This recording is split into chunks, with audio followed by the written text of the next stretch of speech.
Hello! Let's talk about a damn good story.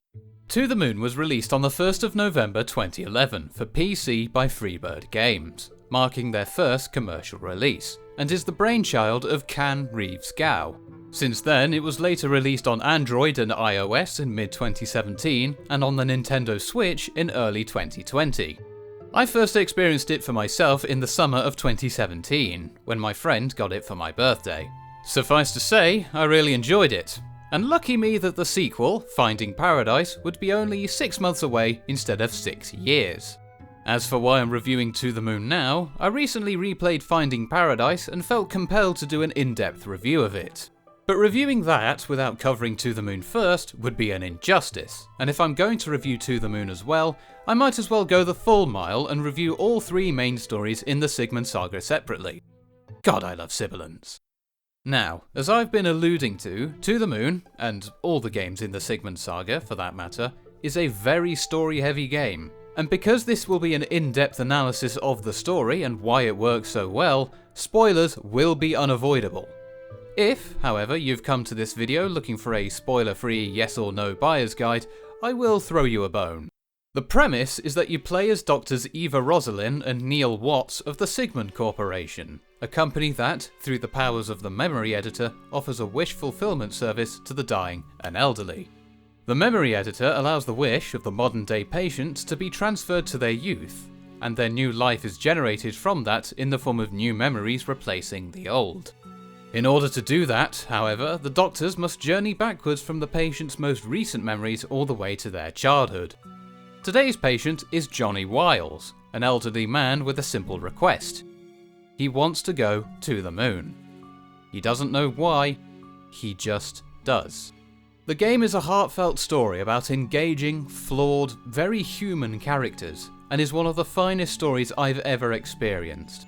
The soundtrack and visuals are both very good and very fitting for the narrative. I understand that the limited interactivity can be a bit of a lurch to those who aren't used to it, but it's worth pushing through to experience the narrative. It's not very expensive, it's available on a decent range of platforms, and it should only take you about 3.5 to 5 hours depending on how thorough you like your exploration. You owe it, both to yourself and to the medium of story-driven video games as a whole, to play it. So yes, that's all I can really say without spoiling it. So, consider this your main spoiler warning for the rest of this review. If you haven't played it before, stop watching this video and come back once you have. This video isn't going anywhere. For those of you remaining, hopefully you've already played the game for yourself, or failing that, watched a playthrough online or something, and are familiar with the events of the game, since this review will lean heavily on that prior knowledge. This is your last warning. From now on, assume that spoilers are plenty and frequent. Okay? Okay. Visually, the game is good. The game uses sprites and environments to create a visual style heavily reminiscent of the SNES era JRPGs like Chrono Trigger, albeit in a more contemporary setting, as the memory editor is the only futuristic technology on display. You could argue the NASA facility in Johnny's new memories, but that's probably due to Johnny's imagination, so The sprites are solid around the board, but nothing spectacular. The character designs are quite appealing in their simplicity. The sprites themselves have some nice animations here and there, and are expressive enough when they need to be, but they are certainly not going to blow your mind. The environments are a similar story, being appealing to look at and fitting with the game's art style, but they are hardly gonna knock your socks off. However, the environments do help showcase the game's biggest strength visually, which is its good use of colour filters to enhance the mood. Some memories, such as Johnny and River's wedding, are nicely saturated to show the life and colour of the situation. Others have a more subtle effect, such as how Johnny's earliest memories have a sepia filter to give them an old-timey feel. Another detail I appreciate is that in Johnny's memories, the environment and most of the characters have a pixelated look to them, showing how memories tend to fuzz over details as they get older.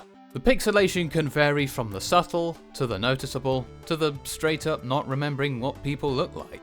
So whilst the game does a good job with its art style, character designs and attention to detail, the technical side of the graphics are a whole other story. I played the PC version for this review, and on the PC the game uses a variant of the RPG Maker engine. I believe RPG Maker XP. And boy oh boy has it not aged well. RMXP was released in late 2005 and it shows, as the game is locked to a 640 by 480 resolution. The result is that on a modern 1080p display, if you don't have some way of integer scaling, like I don't, then the image will look blurry and undefined. Similarly, because Nvidia Shadowplay records the game at its native 480p resolution, if you plan to record and edit the footage, you will similarly need to investigate your upscaling options in post. The other problem with the engine is that it's quite poorly optimized. RMXP by default targets 40 FPS of all frame rates, and having looked at the footage frame by frame in post, I can confirm that this is the case with To the Moon. With the low resolution, low target frame rate, and fairly simple sprite work, you'd expect this game to be at least easy to run, right? The recommended hardware on the Steam store gives that impression, and while it certainly will run on basically any machine past the late 2000s, that doesn't mean it will run well. Even my computer, which is an overpowered doomsday machine compared to the recommended hardware, has several instances of chugging, especially in Act 1. I should stress again that the game was perfectly playable, and of course the main point of the game is the story and the occasional chug isn't going to change that, but it is disappointing regardless. Now, I haven't played the game on Switch or mobile, but I am aware that for those platforms, the game was effectively rebuilt for the Unity engine. Judging by videos on YouTube, the game seems to run in native 1080p 60 widescreen, with the pixels of the sprites being much more well defined, and the environmental designs being sharper and cleaner.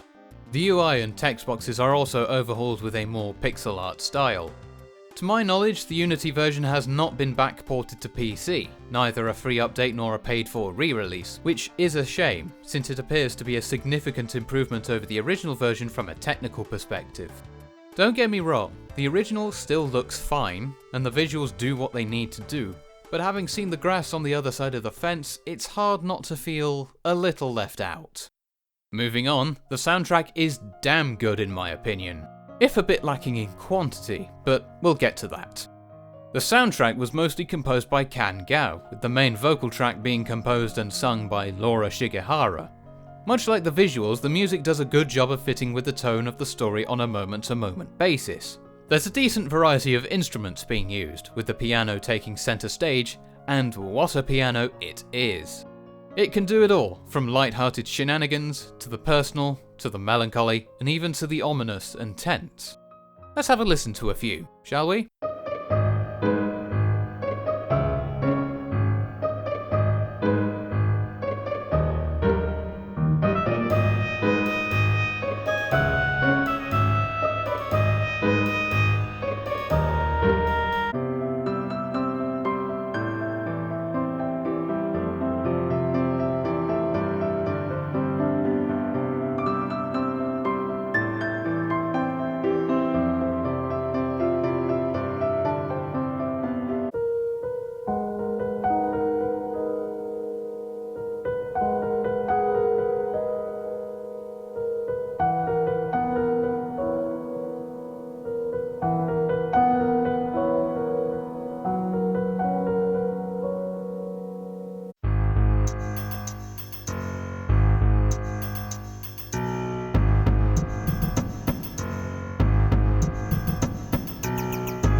Of course, quite a few of the tracks do make use of other instruments, and they add some welcome variety, even if the piano is still doing the heavy lifting.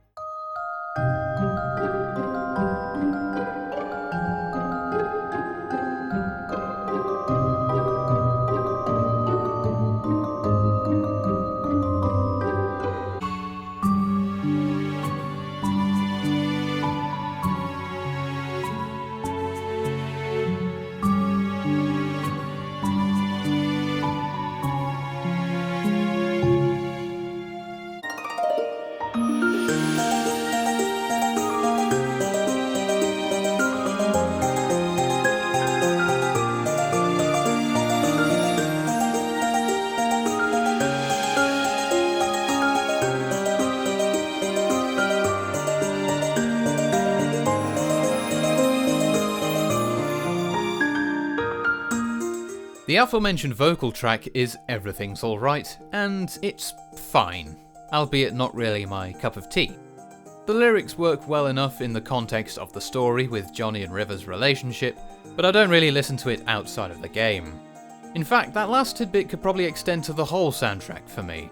It's very good in context, but not something I'd particularly listen to outside of it.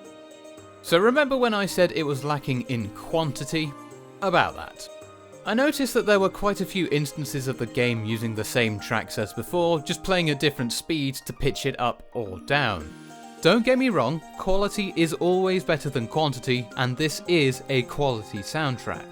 I'm also not expecting every single scene and situation to have unique music associated with it, as that would be an unreasonable amount of work for a largely solo effort. But a few extra tracks here and there would go a long way towards alleviating the occasional repetitiveness. Also, some of the tracks could do with a bit of lengthening. The example that readily springs to my mind is Beta B, since the obstacle course near the end uses it on loop, and it's not a track that lends itself well to being looped. To make myself clear, the soundtrack is good, very good, but it has a few minor issues here and there that hold it back from true excellence in my opinion. As I've said before, To the Moon is a story-focused experience, and the limited gameplay is a byproduct of that. But that's not inherently a bad thing. On the contrary, the gameplay does exactly what it needs to. The bulk of the gameplay is exploring the environment and interacting with items and people of interest. When coupled with the visual design, the game is effectively an SNES era JRPG without the combat, something which the game acknowledges in an amusing little skit early on. When traversing through Johnny's memories, the goal is to find memory links, which can be anything of significance in that memory. They can range from items of significance, such as the stuffed platypus, to discussions and story beats, or exploring areas of interest, such as the house on the cliff whilst it's under construction. Each memory has 5 memory links to find, and whilst the vast majority are fairly straightforward, there are a few that can be annoying. The main example that springs to my mind is early on, when a link is found by examining a book on a table. However, you only get the link if you examine it from the front. Trying to examine it from either side yields nothing. Links like these are definitely in the minority though, as the bulk of them are well telegraphed through clearly defined people, objects, or areas of interest. The reason why the overworld gameplay works here is that it serves the story. By making the player explore and interact with the world and characters, we learn about them in a way that's much more natural and organic than just having everything we need to told to us by the characters, and this makes the experience much more engaging. This also helps with the game's pacing. Allowing players to progress at their own pace prevents the game from turning into an unending deluge of dialogue and cutscenes. Spending time exploring gives the player much needed time to process the events they've just witnessed, which is especially important here since Johnny's story is being told in reverse chronological order. Without that processing time, the story would be either difficult to follow, since the player wouldn't be given the time to apply what they just learned to Johnny's later life, or the dialogue would have to completely handhold the player through it, which would come across as very unnatural and clunky. Once the memory links have been found, the player then needs to find and prepare the memento, an item in the memory of extra special significance, which acts as the bridge to the next memory. This preparation just involves a flipping tile puzzle to complete the image, and the game keeps track of how many moves you took versus the ideal number of moves just to make you feel insecure. They're hardly the deepest of puzzles, and there's absolutely no punishment for just brute forcing every memento you find. But I enjoyed them enough for what they were. They're a nice way to keep the brain engaged without being too obtrusive, and they further serve the game's pacing. The mementos also do a good job of serving the story, by allowing the writer to seamlessly go from one memory to the next in a way that feels logical and natural, rather than arbitrary. An early example of this is when the doctors are exploring the memory of the elderly, grief-stricken Johnny, alone in his completed house on the cliffs. The memento is an umbrella, which takes the doctors to the rainy day when Johnny's house was completed and he talks to River's gravestone. It's certainly better than if the game were to just fade to black with each memory hop. I should also mention that the game offers a wide variety of controls. The game encourages you to use the mouse to point and click your way through the story, but your other options include the WASD keys, using the spacebar to interact, or an Xbox 360 controller. I used the latter for this playthrough, and I found it to be a good all-round option when I got used to the control binds. It uses the left analog stick for movement, X to interact with the world, and B to bring up the pause menu. Interesting. Using a keyboard is also a decent option if you don't have a controller, but the trade-off there is that you'll have to be sat hunched over your keyboard, whereas a controller lets you kick back and relax a bit more. You'd think the mouse would be the best option, since the cursor changes to show where you can and can't interact with, but I don't particularly recommend it, because having to click everywhere you go gets very tiring, as well as giving you a janky stop and start feeling. Where things slightly fall apart is the obstacle course near the end. I appreciate what it's trying to be, a raising of tension and a picking up of the pace after the last 3 hours of methodical storytelling. But, and I've got to be brutally honest here, I don't think it works in execution. The controls are clunky at best, which makes the combat, quote unquote, more tedious than it needs to be. The traps and zombievers are just annoying, and they don't do anything other than very briefly set you back and waste time, and it just drags on and on. Clearly, action-heavy set pieces are neither the engine's nor the designer's strengths, so I think it's a good thing that they didn't try this kind of set piece again. So overall, obstacle course notwithstanding, the gameplay is certainly nothing to write home about, but it serves its purpose to the story without being too obtrusive, whilst encouraging the player to explore their environments and to learn more about the world and characters. Okay, the story. By far the biggest part of the game, and 99% of why people have heard of To the Moon to begin with. And truth be told, I have no idea how to tackle this subject properly. I think what I'll do is start by discussing how the story is structured, since that structure is what holds the rest of the story together. From there, because To the Moon is a heavily character-driven story rather than plot-driven, I'll discuss each major character and what they bring to the story. The memory editor requires the doctors to start with Johnny's most recent memories and work their way backwards towards his youth. It works well with the story structure, since it allows the events to happen and lets the players and doctors speculate on what caused them. This is an inverse of the usual mystery and tension structure, where the audience is left speculating on what will happen next, rather than what came before. This encourages a repeat playthrough to fully grasp the story, since on a first time it can be easy to lose track of all the details in Johnny's elderly life that are explained towards his younger side. Given the game's relatively short runtime, short by video game standards at least, I think it's worth replaying the story at least once. I find it quite compelling to comb through it all again and just think to myself, oh, so that was the significance of River's haircut. Johnny is the central character of To the Moon, even though he isn't the player character, and his story is a fascinating tragedy. Now there's a quote for the box. The big reveal is that when he was a child, he promised River that, should they become separated from each other, they'd reunite on the moon. And despite having most of his childhood fogged over by the beta blockers, he still unconsciously remembers this promise.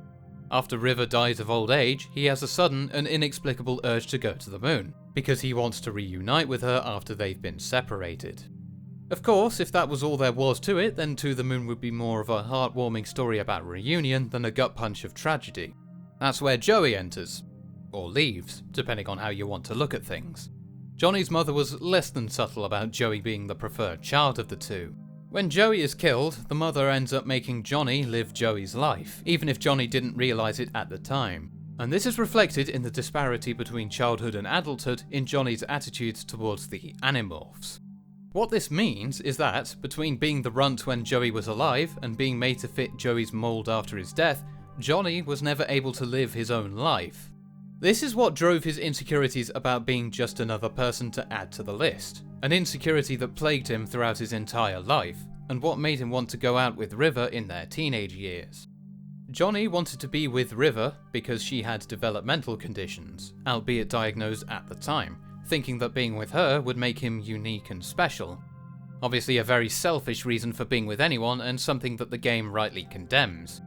He does learn to love River for who she was, since they ended up spending their entire lives together, but this selfishness still persists well into adulthood.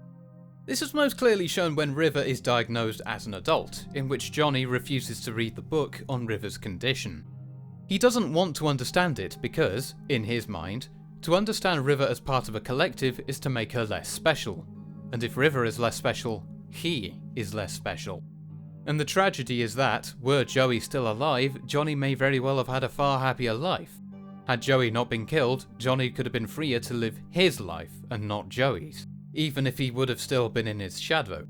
Had Johnny been able to remember his first true meeting with River, his later years would likely have been far happier since River wouldn't have been making all the origami rabbits, as they would have been able to communicate better. Of course, Johnny did learn to love River for who she was, because River was there in his new memories of NASA. Whilst the memory editor did do the bulk of the work, the doctors explained that Johnny had to put the final piece in for River to show up. He still wanted her to be a part of his life. The beauty of canned storytelling here is that, once you know about the revelations in Johnny's childhood, all his thoughts and actions start to make total sense. After all good mysteries should make sense after they've been explained. But the story never beats you over the head with the explanations either. It nudges the audience in the right direction and trusts them to put the pieces together. I always like it when a storyteller respects the audience's intelligence, but without using that as an excuse to be unclear or lazy with storytelling. River has the hallmark of a character I love, in that I want more of her, but I am aware of the fact that she has exactly the right amount of screen time as is. Not 1 second of it is wasted. Everything is there that needs to be there for her role in the story to work, and I don't think she could have had much more screen time without undermining her. But I want to see more of her regardless. That is how you know you've written a good character. As discussed earlier, River has a developmental condition. The story itself just refers to it as a condition, but the mention of real-life Dr. Tony Atwood heavily implies that she has Asperger's syndrome.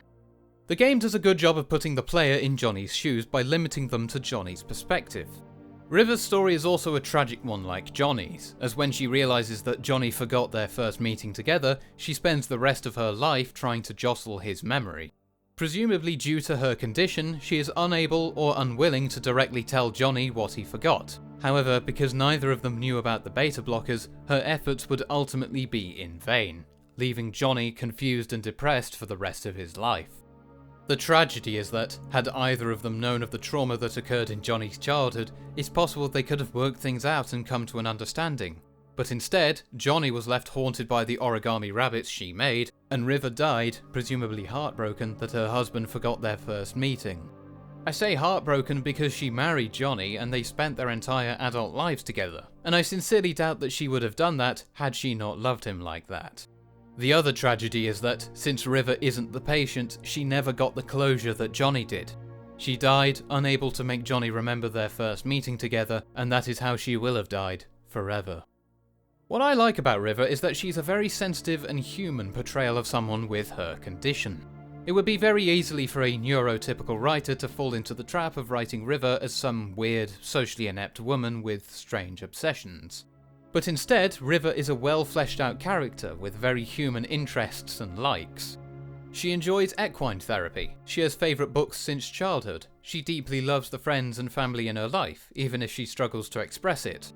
Perhaps most significantly, she just wants to fit in with her peers, even for a brief moment. This contrast with Johnny is highlighted in their first meeting at the carnival, when Johnny laments his name and says, "It's boring, I guess. If everyone has it, what's the point?" To which River responds with, "I wouldn't mind, just for once, to have the same name everyone else has." River focuses on the stars in the sky, all equally beautiful in their own right, and Johnny focuses on the moon, the biggest and brightest object in the night sky. Also during that first meeting, she says that she always thought that each star was a lighthouse, stuck at the far end of the sky. She later goes on to find and befriend a lighthouse by the cliffs, which she names Anya. She becomes very attached to it, not just because of her general interest in lighthouses, but because for her, to befriend a lighthouse is to take her place amongst the equally beautiful stars in the night sky. She marries Johnny next to Anya, becomes custodian to her, and River eventually gives her life so that Anya won't be alone anymore.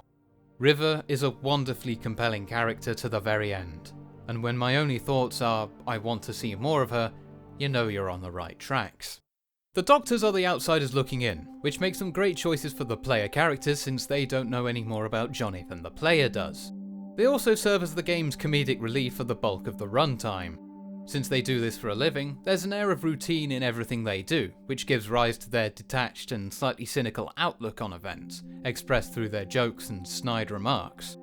The Doctors are two halves of a whole. They wouldn't really work as a means of comedy without the other to bounce off of. Dr. Rosalind is the level-headed professional of the two. She generally has a more serious outlook on their work and is stricter in adhering to the rules and practices of the job, for better and for worse. By contrast, Dr. Watts is the more wisecracking, laid-back and jokey of the two. But with that comes a brashness and a general propensity to kill the mood when it really shouldn't be killed. Now, humour is of course subjective, and your mileage with these two will vary. But I personally thought their comedy was just okay. Decent foundations, flawed executions. The biggest problem is how they bounce off of each other. In my opinion, their interactions are way too hostile and abrasive towards each other. I feel like what Can was trying to go for was two people who do genuinely care about each other, even if neither will admit it. But in practice, it just feels like they genuinely dislike each other, but they have to work together, and both characters suffer because of it. Eva ends up coming across as a grumpy old fart who wouldn't know how to have fun for a day in her life, and Neil just comes across as an insufferable prick. Now, like I alluded to earlier, I can see a version of these two working well if they were toned down a bit. If Eva was allowed to have a bit more lightheartedness, and if Neil was more of a jerk with a heart of gold, then I would have found their interactions much more bearable. I will also say that I liked the humour a lot more when it wasn't just the Doctors taking shots at each other.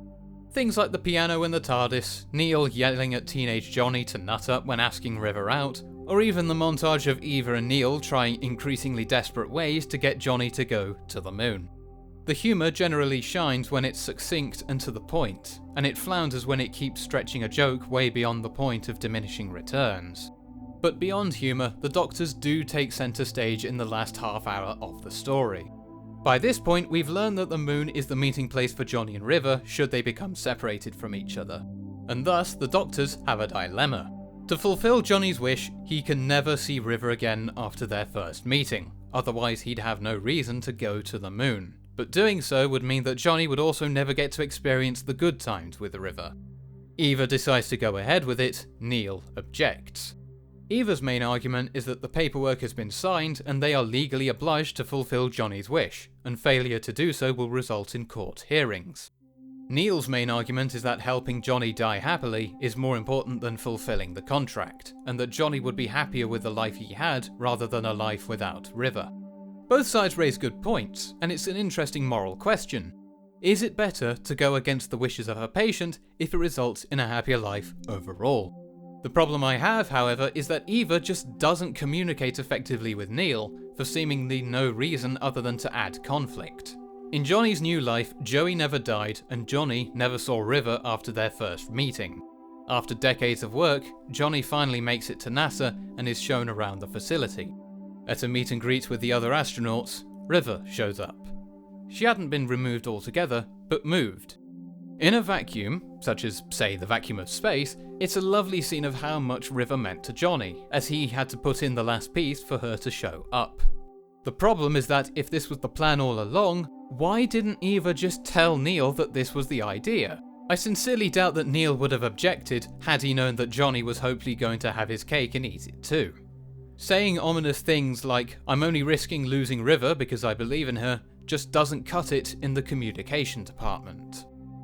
But that relatively minor bump aside, I do like this aspect of the Doctor's story, and I do want to emphasise that my issues with their humour is subjective. It's entirely possible you'll find their humour more agreeable than I do. Like I said earlier, I like their roles as outsiders looking in, and I like the principle of comic relief characters, since otherwise To the Moon would be a pretty relentlessly heavy story.